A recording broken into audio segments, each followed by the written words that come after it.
성읍 사람들이 아침에 일찍 일어나 본즉 바알 제단이 파괴되었으며 그 곁에 아세라가 찍혔고 새로 쌓은 제단 위에 그 둘째 수소를 드렸는지라. 서로 물어 이르되 이것이 누구의 소행인가 하고 그들이 캐어 물은 후에 이르되 요아스의 아들 기드온이 이를 행하였도다 하고 성읍 사람들이 요아스에게 이르되 내 아들을 끌어내라. 그는 당연히 죽을지니 이는 바알의 제단을 파괴하고 그 곁에 아세라를 찍었음이니라 하니 요아스가 자기를 둘러선 모든 자에게 이르되 너희가 바알을 위하여 다투느냐? 너희가 바알을 구원하겠느냐? 그를 위하여 다투는 자는 아침까지 죽임을 당하리라. 바알이 과연 신일진데 그의 제단을 파괴하였은즉 그가 자신을 위해 다툴 것이니라 하니라. 그날에 기드온을 여룹바알이라 불렀으니 이는 그가 바알의 제단을 파괴하였으므로 바알이 그와 더불어 다툴 것이라 함이었더라. 아멘. 오늘의 이 말씀을 통해서 우리가 먼저는 모든 역사의 주관자 되신 하나님께서 메시아요 그리스도 되신 예수님을 통한 구원 섭리에 하나님의 도구로 사용하고자 했던 자들을 철저히 낮추셨던 그런 어떤 내용들을 지금 온니엘, 에훗, 드보라, 그 다음에 기드온, 이런 어떤 내용들을 이렇게 쭉 살펴보면서 굉장히 약한 자들을 세우셔서 하나님께서 그들을 도구로 사용하셔서 하나님의 일들을 이루시는 그런 내용들을 계속 우리가 살펴보고 있습니다. 그런 맥락 속에서 우리가 이렇게 온니엘, 에훗, 삼갈, 드보라, 그리고 이제 기드온 이렇게 살펴보고 있는데, 드보라가 죽은 후에 이스라엘 백성들이 바알들과 아세라들을 또 섬겼죠. 그래서 하나님께서는 기드온에 앞서 선지자를 보냈어요. 그래서 그 선지자를 통해서 내가 너희들의 선조들을 이집트로에서 출애굽시키고 그 다음에 광야에서 이렇게 인도해내서 그 가나안 땅을 주었고 그곳에서 너희들이 그 가나안 백성들이 섬기는 그런 우상들을 섬기지 말라고 했다. 그렇게 이제 그 책망을 하시는 거죠. 그 이후에 미디안 족속과 아말렉 족속, 동방 민족들, 그러니까 암몬, 모압 그쪽의 사람들을 이렇게 통해서 이스라엘 백성들이 이제 압제와 학대를 받게 되는 그런 상황에 다시 한번 노출됐지요. 그런 상황 속에서 하나님께서 이제 기드온을 세우시는 거죠. 그래서 미디안 족속이 한 7년 정도 이렇게 이스라엘 백성들을 굉장히 압제하고 학대합니다. 그래서 이제 그들이 어떤 상황이었냐면, 봄이 돼서 경작을 해놓고 이렇게 그 뿌렸던 씨앗들이 어느 정도 나면 그 순이 날 거 아니겠어요? 그러면 미디안 족속들이나 아말렉 족속이나 그 저기 동방 민족들이 유목 생활을 했었는데, 그들이 다 낙타나 가축들을 데리고 그 요단강을 건너와서 이스라엘 사람들이 경작해 놓은 그 농작물들을 다 먹어버렸어요. 그리고 심지어 그 집에 있는 것들도 많이 약탈도 하고, 그러다 보니까 이스라엘 백성들이 거기에서 도저히 살 수가 없는 거예요. 그래서 산으로 올라가서 구덩이도 파고 굴도 파고, 그리고 거기에다가 먹을 식량도 저장하고, 또 어떤 사람들은 거주하기도 하고, 또 그 산 위에서 성벽을 쌓아서 그곳에서 나름 이렇게 안전을 보장받으며 살 수 있는 삶의 조건, 거주지를 마련하면서 지내고 있었던 거죠. 그리고 이제 그 사람들이 이렇게 그 산 위에서 보면 그 아말렉 족속이나 미디안 족속들이 얼마나 많았던지 가족들과 함께 와서 아주 장막을 치고 거기에서 살아버리니까 그 숫자가 마치 메뚜기 떼와 같았다, 이렇게 성경에는 나와요. 그래서 그 메뚜기 떼와 같았다라는 것은 그만큼 숫자도 많았고, 그들이 한번 그곳에 정착을 하면 그 땅은 도저히 이렇게 다시금 쓸 수 없을 정도로 황폐케 되어지는 그런 상황에 처해진 거죠. 이러던 상황 속이었는데, 이 이스라엘 백성들이 이제 그 기드온의 이야기를 이렇게 보다 보면, 이스라엘 백성들이 그 아말렉 족속이나 미디안 족속이나 그 다음에 동방의 사람들에 대해서 앞서도 계속 말씀드렸던 것처럼 그들은 굉장히 부도덕하고 미천하고 자기들보다 열등한 그런 존재로 여겼었어요. 근데 그러한 자들이 오히려 주인 행세하고, 그 다음에 열등하다고 생각했던 그런 사람들이 오히려 우등하다고 생각했던 우리를 쫓아내버린 거죠. 그리고 그 앞에서 자기들은 아무런 힘도 어떤 그 능력도 행사하지를 못하고 있는 거죠. 그러다 보니까 이 사람들이 굉장히 그거에 대해서, 우리 원문 성경에 보면은 미디안으로 말미암아 이렇게 나오는 건데, 이 미디안으로 말미암아라는 그 말미암아라는 그 히브리어가 그 미디안인으로 인하여 심신이 육체적인 것과 그 다음에 심적, 정신적인 것에 굉장한 어떤 스트레스나 그 다음에 힘듦이 그들에게 있었다라는 것으로 표현이 되고 있어요. 그러니까 앞서 말씀드렸던 것처럼 이 아말렉 족속, 미디안 족속, 동방의 그 사람들로 인하여서 미천하고 부도덕하고 열등하고 마치 하나님의 어떤 저주를 받은, 하나님의 선택을 받지, 결코 선택받지 못하는 그러한 자들에게 도리어 우리가 쫓김을 당하고 굴에 그 다음에 웅덩이에 식량을 저장하고 성벽을 쌓아서 경작지와 주거지를 떠나 불편한 생활을 하고 있는 그 모습 자체가 힘든 것뿐만 아니라 정신적으로도 굉장히 그들을 괴롭혔던 그런 상황이었던 거죠. 그런 상황 속에 이들이 부르짖었어요, 하나님께. 그래서 하나님께서는 기드온을 세우시려고 작정을 하시고 이제 기드온에게 찾아오시는 거죠. 근데 그 상황에 기드온은 지난번에도 말씀드렸던 것처럼 이 마당이 있으면 마당 가운데 이렇게 움푹 패인 포도주 틀을 따로 이스라엘 사람들은 만들어 놨었거든요. 그곳에 들어가서 멀리서 미디안 사람들이 자기를 보지 못하도록 그곳에 가서 밀을 타작하는 거예요. 그러니까 그 밀의 양도 굉장히 작았겠죠. 그리고 그 작은 것마저도 소중했던 그런 어떤 상황이었던 것을 보여주는 거예요. 그래서 미디안 족속들이 그만큼 강성했고 보는 즉시 모든 것들을 다 이스라엘 사람들에게서 가축이나 식량 다 약탈해버리고, 그러니까 그것에 무서워서 기드온은 그 포도주 틀에 들어가서 행여나 자기가 그 미디안 사람들에게 발칵되지는 않을까 조마조마하면서 타작을 했던 그런 상황이었던 겁니다.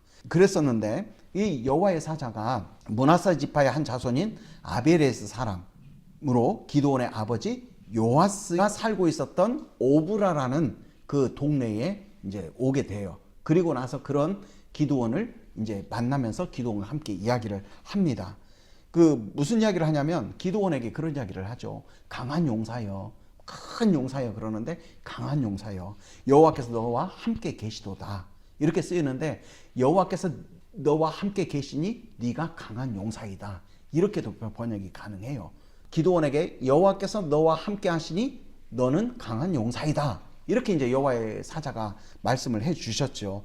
그러니까 이 그 미디안 족속이 이렇게 자기 것을 약탈할까봐 포도주 틀에 이렇게 모르게 숨어서 이렇게 타작을 하고 있던, 밀을 타작하고 있던 기드온 입장에서는 본인에게 큰 용사, 강한 용사라고 이렇게 이야기를 하는 그 내용의 단어에 대해서 이제 듣고 나서 도저히 믿을 수가 없는 거예요. 그리고 이제 마치 그 모습이 자기를 갖다가 그 뭐라고 해야 되죠? 비웃는 그런 어떤 것으로 이렇게 들리는 거예요. 그래서 이제 거기 기드온이 뭐라고 하냐면 그 여호와의 사자에게 오 나의 주여 이렇게 하는데, 이것은 어떤 진실된 고백 이런 것들이 아니라 어이가 없어서 의아한 목소리로 도대체 나를 왜 그런 강한 용사라고 이야기를 하십니까? 하는 식의 어떤 그런 내용으로 이렇게 이제 답변을 하는 거예요. 오 나의 주여 했었을 때 아니 무슨 말도 안 되는 소리를 하고 있어요. 이런 식으로 이제 답변을 하는 겁니다. 그래서 여호와께서 만약에 우리와 함께 계시면 어떻게 미디안 족속에게 우리가 이렇게 약탈을 당하는 이런 일들이 있습니까? 그리고 조상들이 여호와께서 우리를 이렇게 애굽에서 인도에서 광야에서 이렇게 이동해 가지고 요단강을 건너 가나안 땅을 차지했다고 하는데 지금 이런 상황을 한번 보십시오. 이 모든 이적이 대체 우리에게 있을 수 있는 것이냐고 이렇게 여호와의 사자에게 항변을 하는 거죠. 그 여호와의 사자는 예수님이라고 말씀드렸잖아요. 이렇게 항변을 하는 거예요. 그리고 나서 이제 뭐라고 이야기를 하냐면 기드온이 여호와께서도 우리를 버렸습니다. 이렇게 이제 딱 단언을 하는 겁니다. 그러면 그 신명기 28장에 보면 무슨 말씀이 나오냐면 만약에 여호와의 말씀을 너희들이 지키지 못하고 순종하지 못했을 때는 네 토지 소산과 내 수고로 얻은 것을 네가 알지 못하는 민족이 먹을 것이다 라는 말씀이 있어요.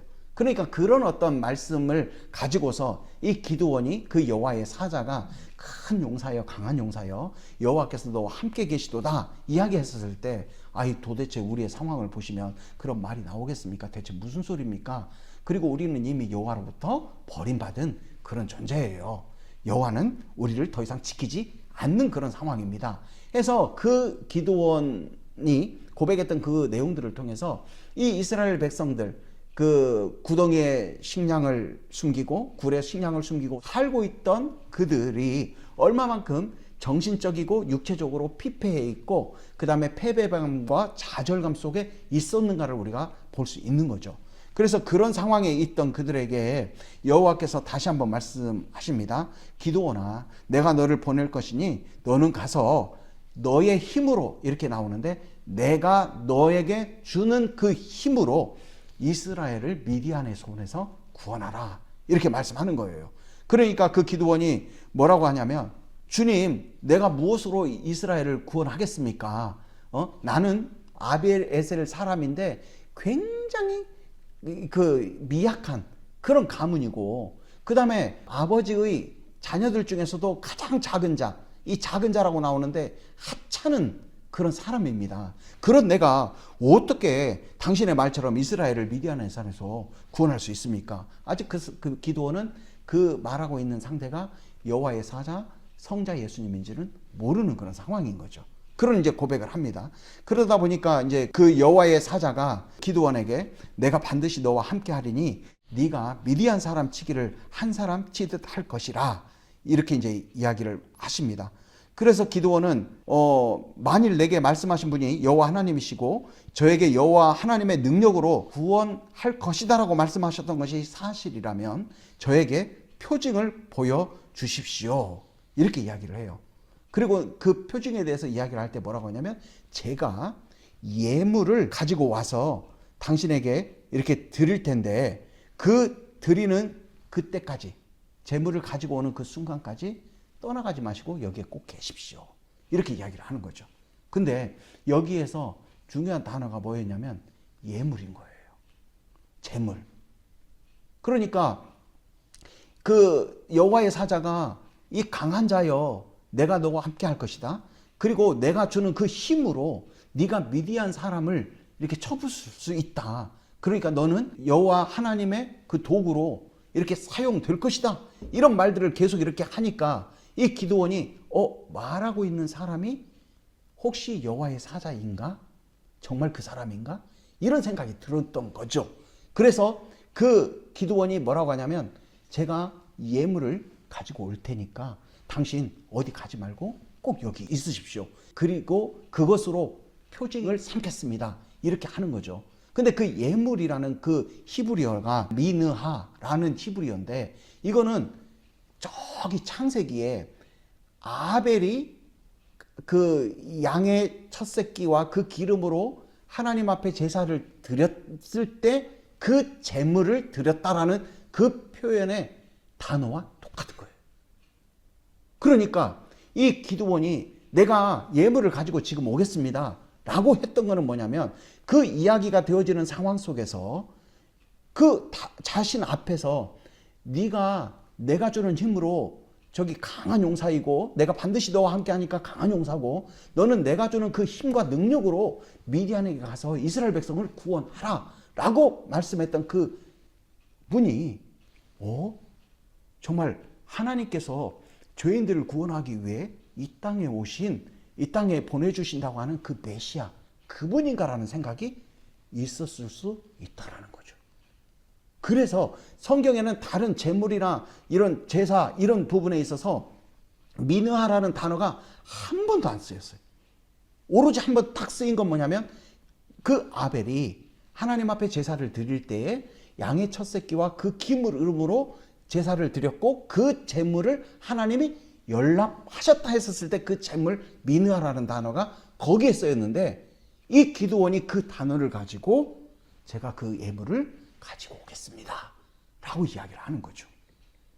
그래서 가가지고 기드온이 염소 새끼 하나와 무교병 그리고 국을 가지고 오는데, 이 성경에 보면요, 이 염소와 양이라는 단어는 히브리어로 촌, 그러는데 어떤 성경에서는 이 촌이 양으로 나오기도 하고 어떤 성경에는 염소로 나오기도 해요.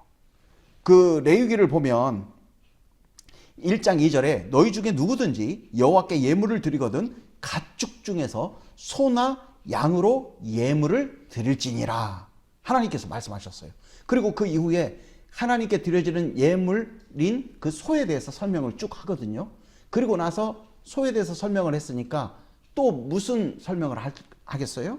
양에 대해서 소개하겠죠.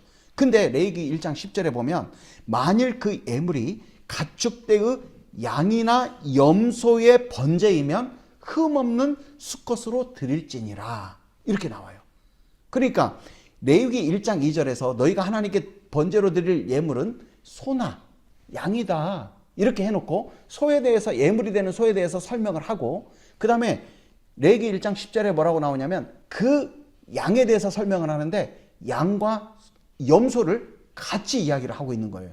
그러면 레위기 1장 2절에 나왔던 그 양이라는 단어는 역시 마찬가지로 하나님께 제물을 드리는 데 있어서 양이요 염소가 등치된다는 같다는 의미인 거죠. 자, 그렇다고 본다면 아까 그 예물 미느하라는 단어가 아벨의 그 제사를 연납받은 제물을 연납하신 하나님 그 제물 그 제물과 동등된 예물을 내가 가져오겠습니다라고 그것이 하나의 표징입니다라고 기드온이 이야기를 했던 거잖아요. 그러니까 막연하게 어떤 생각을 갖고 내가 당신에게 그 어떤 표징을 주십시오 이야기를 했는데 집에 가서 있는 것들 뭐 비둘기라든가 하나님 말씀하셨잖아요. 비둘기라든가 어떤 소재라든가 곡식이라든가 이런 거 가지고 와서 제물 드릴 수도 있는 거잖아요. 근데 그 예물이라는 그 단어를 아벨의 제사를 연납받았던 그 제물을 연납받았던 그 제물의 그 단어와 동일한 단어를 기드온이 쓰고 그리고 그가 준비해왔던 그 제물은 뭐냐면 염소의 새끼야. 그러면 이 염소의 새끼라는 건 뭐냐면 금방 레위기서 1장 2절과 1장 10절에서 말씀드렸던 그 내용을 통해 보았을 때 이 염소의 새끼는 양의 새끼도 될 수 있는 거죠. 왜냐하면 단어가 같으니까. 그리고 성경은 여러 군데에서 같이 등치되게 사용이 되고 있어요. 그러면 염소의 새끼나 양의 새끼가 다 같은 의미일 수 있어요. 염소 새끼일 수도 있고 양의 새끼일 수도 있는 거죠. 그리고 두 번째 무교병이에요. 무교병. 자, 이스라엘 사람들이 저기 그 6월절 때 6월절을 지키고 이렇게 나오잖아요. 이집트에서. 그랬을 때 그 양의 첫 새끼를 잡아서 함께 먹고 그 피를 문설주에 발랐잖아요. 그리고 그들이 무교병도 함께 먹었잖아요. 그렇기 때문에 이 구원의 역사 속에서 그 이스라엘 백성들이 애굽에서 나와 광야로 가는 그 과정 속에 자신들이 구원받는다라는 그 의미는 6월절 양과 무교병이에요. 흠이 없는 무교병, 누룩이 없는 무교병. 그러면 이 단순히 그 제물이라는 미느하라는 단어를 이 기드온이 썼고 당신 가만히 계십시오. 내가 제물을 가지고 오겠습니다. 그 제물은 뭐냐면 아벨의 제물을 연납하셨던 하나님께서 연납하셨던 그 제물 그거를 가져오겠습니다. 근데 그 제물로서 뭐예요? 양의 새끼와 염소의 새끼나 마찬가지니까 이스라엘 백성들이 그 출애굽할 때 먹었던 죽이고 먹었던 양의 새끼와 그 다음에 그 무교병 이거를 가져오겠습니다. 해가지고 그 여호와의 사자 앞에 온 거죠. 그러니까 그 여호와의 사자가 기다리고 있다가 그가 그 고기가 그 양의 새끼를 염소의 새끼를 잡아온 그 고기거든요. 염소 새끼 따로 고기 따로가 아니에요. 염소 새끼는 곧 그가 챙겨왔던 염소를 잡아서 가지고 온 고기예요. 그래서 그 고기 위에 그 국을 부으라고 그랬잖아요. 그리고 그거에 대해서 저기 지팡이로 내미니까 불이 나서 그거를 하나님께서 연락하셨잖아요. 뭐 이 내용이 아벨의 제사와 그 다음에 출애굽의 6월절 사건과 이 동일하게 매칭이 되는 거예요. 동일하게. 왜 기드온의 이야기가 그렇게 사사기에서 중요시 되어지는 걸까? 그리고 많은 분량을 이렇게 차지하면서까지 그 내용들을 다 세세하게 기록했었을까? 그리고 기드온이 이렇게 부름을 받고 여호와의 사자를 만나서 그 사자와 이야기하면서 자기가 재물을 가져오고 그 다음에 염소 새끼와 그 새끼의 고기와 그 다음에 무교병과 그 다음에 국을 챙겨와서 여호와의 사자에게 드리는 그 행위가 왜 사사기 중요하다는 기드온의 내용 속에 포함되어야만 할까 했었을 때 그 내용이 정말 이 하나님께서 연락받으셨던 아벨의 제물과 그 다음에 이스라엘 백성들이 출애굽할 때 먹었던 양의 그 첫 새끼 그리고 문설주에 발랐던 그 피 그리고 무교병 이 구원에 대한 메시아에 대한 내용들이 그 기드온의 이야기 속에 다 들어있는 거예요. 그래서 그 기드온이 그 뒤에 뭐라고 하냐면 그분이 정말 여호와의 사자구나, 여호와이시구나 라는 것을 느끼고 이제 자기가 여호와를 대면해 보았기 때문에 죽을 수 있다라는 그 두려움을 갖게 되는 거죠. 그런데 그런 상황 속에서 그 여호와의 사자가 가져온 재물을 반석 위에 놓아라. 아마 이 반석도 깊은 의미가 있어요. 바위라고 나오는데 반석이거든요. 반석 위에 놓아라. 근데 그 반석도 예수님을 의미하거든요. 근데 다른 성경에서는, 근데 이 부분에서는 해석이 안 돼. 다른 어떤 주석을 보더라도. 근데 그 의미도 굉장히 큰 것 같아요. 그리고 그 반석 위에 놓아라 하고 거기에 가져왔던 그 염소 새끼의 고기, 양의 새끼의 고기, 그리고 무교병을 이렇게 놓고 국을 부어라 한 이후에 지팡이를 딱 내미니까 그것이 불이 나서 그 무교병과 그 고기를 다 이렇게 불사르는 그런 내용이거든요. 그러면 이렇게 불이 났다라는 건 뭐냐면 하나님께서 그 재물을 연락했다라는 거예요. 맞았다라는 거예요. 의미가 있다는 거예요. 크다는 거죠. 그래서 우리가 성경에는 안 나타나지만 이 내용들을 두고 보았을 때에 그 기드온은 정말 하나님께서 보내신다는 그 메시아가 이 땅에 오는 게 맞는가? 정말 구원이라는 게 계속적으로 이루어지는 건가? 정말 저 사람이 만약에 그 어떤 하나님이시요 메시아라면 정말 이 모든 것들이 이 구원의 메시아를 통한 구원이 다시 한번 확인되어지는 그런 시간이 충분히 될 수 있겠다라는 생각에서 그가 그것들을 챙겨와서 그 아벨의 제물을 연락하셨던 그 하나님께 드리는 심정으로 그 제물들을 드렸다라는 거예요. 근데 그게 불이 태워져서 하나님께서 연락 받으셨다는 것을 말씀을 통해 보여주시는 거죠. 그런 내용이 그 안에 이렇게 숨어 있어요. 내재되어 있는 거죠. 그리고 여호와의 사자는 그곳을 떠나셨습니다. 근데 이제 그러니까 여호와를 직접 보았으니 내가 죽게 생겼구나 해가지고 굉장한 두려움이 있었는데 그때 여호와께서 너는 안심하라, 두려워하지 말라, 너 죽지 않을 것이다 이렇게 이제 하신 거죠. 기드온이 이제 그래서 그 말씀을 믿고 제단을 쌓고 그것을 여호와 샬롬이라고 그래요. 여호와 샬롬. 그래서 이 샬롬이라는 것은 뭐냐면 하나님과의 화목. 그러면 이 화목해 하시는 분은 누구냐? 예수님이시잖아요.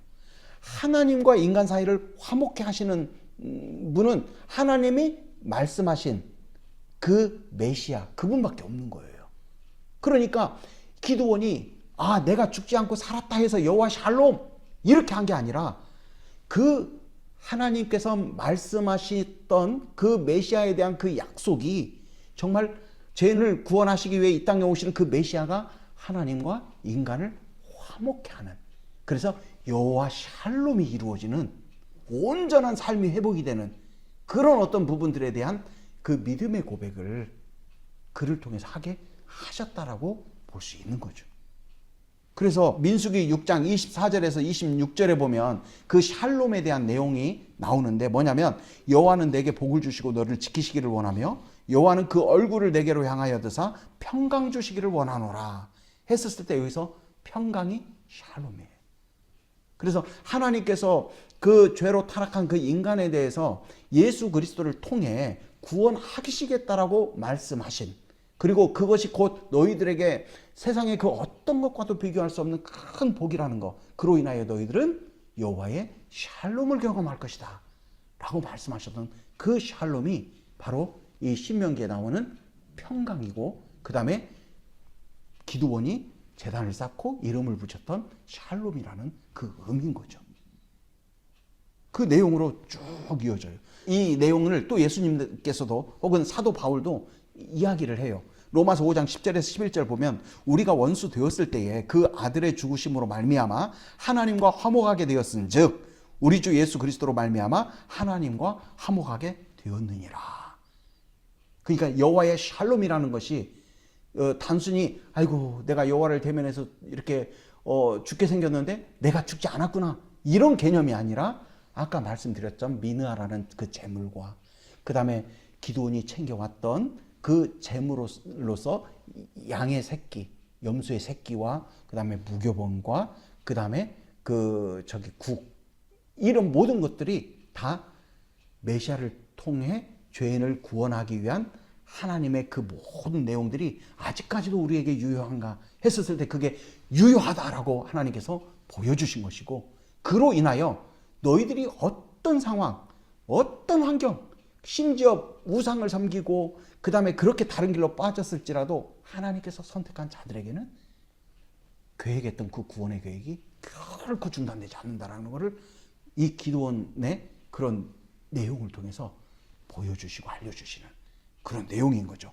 그리고 아무튼 예배소서 2장 13절 16절에서도 그는 우리의 화평이라, 예수님은 우리의 화평이다. 십자가로 이 둘을 한 몸으로 하나님과 화목하게 하셨다.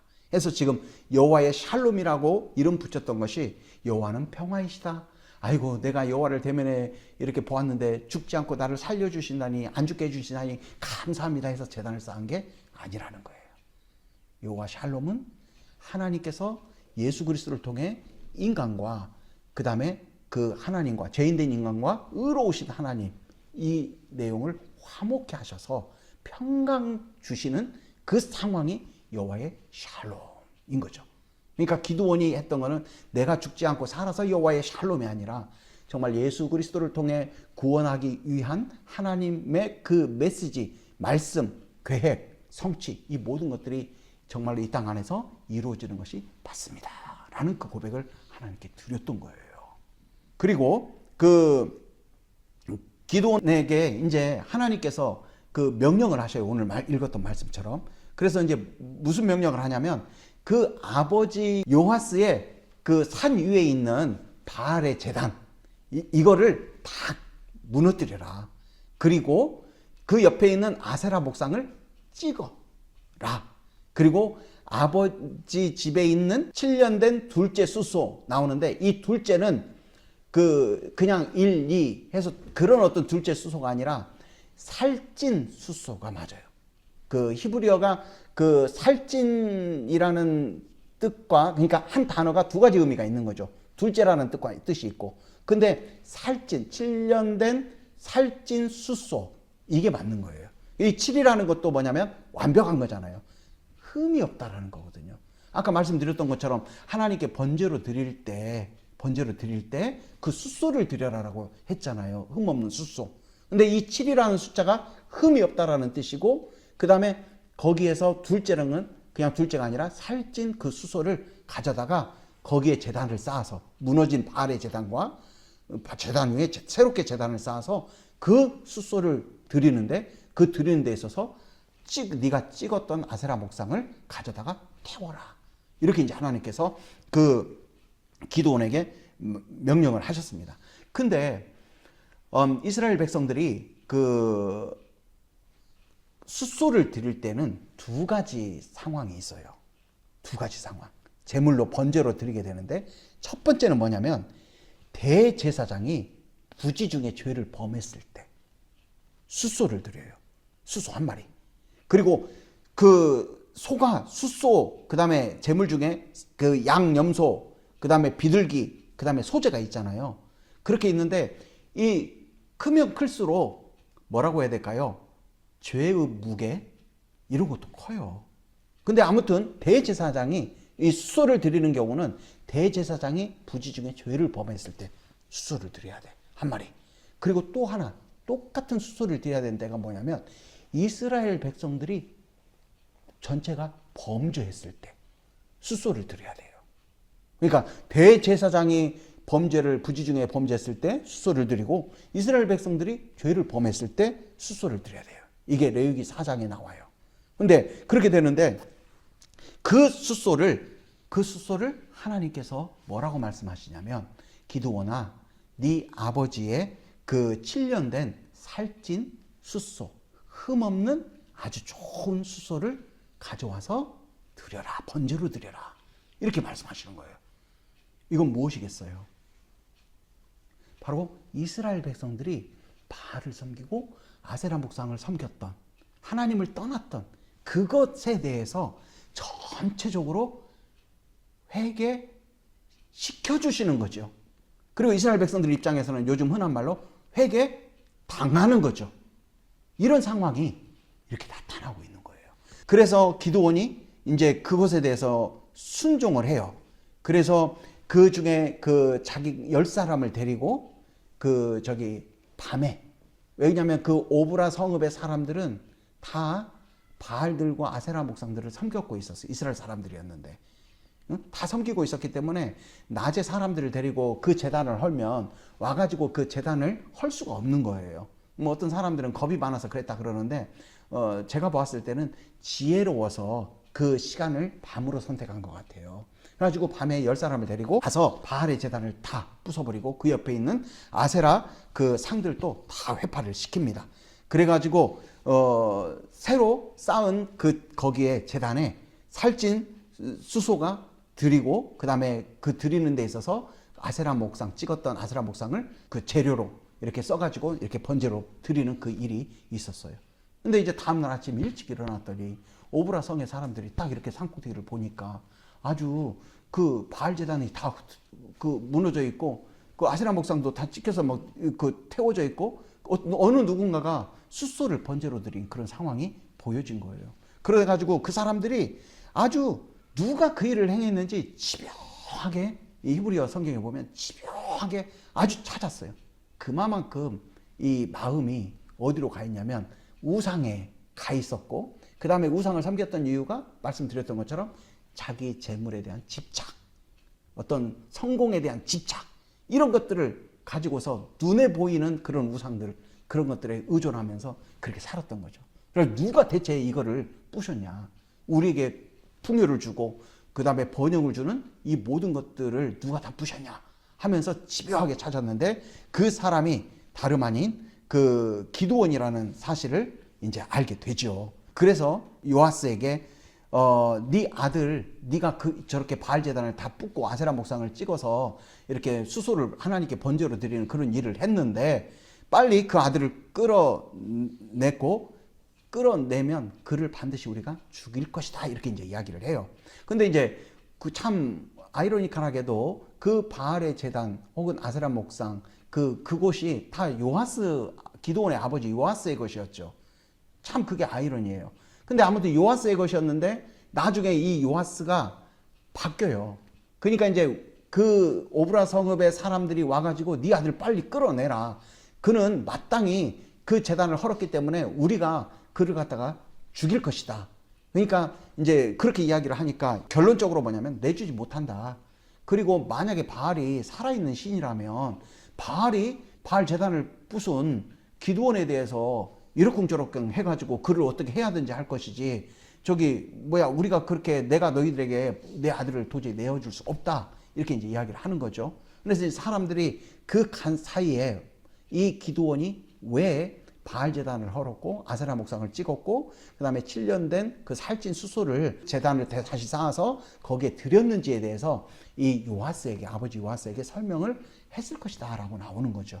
그래가지고 그 설명을 듣고 이 요아스가 본인이 이제 그 마음을 변화시켜서 그 기드온의 내용들을 이렇게 받아들여서 더 이상 그 바알이 우상이고 우리가 다시 하나님 앞에 서야 된다라는 생각을 갖고 이 오브라 성읍의 사람들에게 기드온을 내줄 수 없고 바알이 만약에 살아있는 참된 신이라면 바알이 기드온을 어떻게 할 것이지 너희들이 한다고 그러느냐? 나는 결코 내 아들 내어줄 수 없다. 이렇게 이제 이야기를 하는 내용이죠. 그래서 이 기드온이 바알이 그를 판단할 것이다. 이렇게 하면서 그 내용이 이제 끝나게 되는 거예요. 그래서 이전까지는 이 부분이 과연 왜 있을까라는 생각을 많이 했어요. 해가지고 그냥 도대체 어떻게 해석이 되어야 될까 이렇게 했었는데 오늘 그 재물이라는 것과 그 다음에 기드온이 여호와의 사자 앞에 챙겨왔던 것과 그 다음에 하나님께서는 택한 자들에게 정말 이렇게 그 긍휼과 사랑과 자비 이런 것들을 아주 무조건적으로 무한적으로 제한 없이 이렇게 베풀어 주시는 거죠. 그래서 설령 그들이 하나님의 백성들이 택한 자들이 그렇게 방탕하게 우상을 섬기고 영적으로 혼탁해지고 지저분해져도 하나님의 그 택한 그 선택하심은 아주 그 이상으로 계속 이어진다는 거예요. 근데 그거를 누가? 예비하신 예수 그리스도를 통해서, 그리고 그 예수 그리스도를 통해서 여호와의 샬롬, 하나님의 주시는 평강, 그리고 하나님, 의로우신 하나님과 거룩하신 하나님과 죄인된 인간이 예수 그리스도를 통해서 화목이 이루어지는 그런 내용들에 대해서 이 기드온의 이 이야기를 통해서 하나님께서 강조해 주시고 보여주신 거라고 저는 생각을 해요. 그래서 굉장히 그렇다고 본다면 너무 의미 있는 거예요. 그리고 6장에서 8장이라는 그 내용 속에 이렇게 많은 분량을 갖고 도대체 무엇을 강조하기를 원하셨을까 했었을 때 이 깊은 의미가 이 부분 속에 있다는 생각이 들어요. 그래서 우리가 다시 한번 정말 하나님의 그 택하심이 얼마나 그 정말 귀하고 좋은 건지, 설령 우상을 섬기고 떠나 있더라도 그들을 강제적으로 회개 당하게 만드시는 분이 하나님이시구나. 그리고 하나님께서 예수 그리스도를 통해서 정말로 그 여호와의 샬롬을 완벽하게 그 하나님의 나라 가운데 이루실 것인데, 그 여호와의 샬롬이라는 것이 그 우상에 빠져 있고 하나님을 완전히 떠나 있던 그 무지몽매한 백성들에게도 샬롬을 주실 수 있는 능력 있는 분이구나. 그리고 역시 마찬가지로 우리의 삶 속에서도 우리가 그 하나님을 신뢰하는 거예요.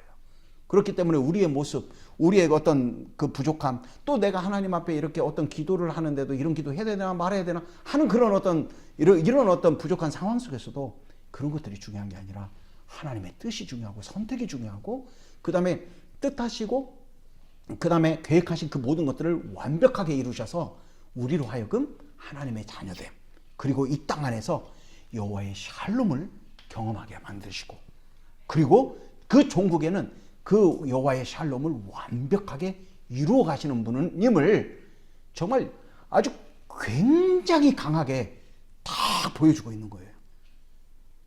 아벨은 하나님 앞에 믿음으로 제사를 드렸고, 믿음으로 드린 그 제사를, 그 제물을 하나님은 연락하셨다는 거예요.